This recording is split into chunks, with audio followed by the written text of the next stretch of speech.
আপুনি ADRE exam দিছিলে নেকি?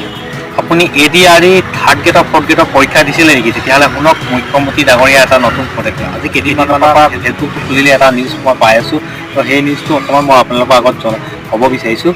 যিসকলে BA পাছ কৰি ADRE থাৰ্ড গ্ৰেডৰ পৰীক্ষা দিছিলে বা ফ'ৰ্থ গ্ৰেডৰ পৰীক্ষা দিছিলে, সেইসকলৰ কাৰণে মুখ্যমন্ত্ৰী ডাঙৰীয়া এটা নতুন পদক্ষেপ লৈ আহিছে। পদক্ষেপটো হৈছে BA পাছ কৰি যিসকলে ADRE ফ'ৰ্থ গ্ৰেডৰ পৰীক্ষা দিছিলে, তেওঁলোকক হয়তো এই পৰীক্ষাৰ পৰা বঞ্চিত কৰা হ'ব।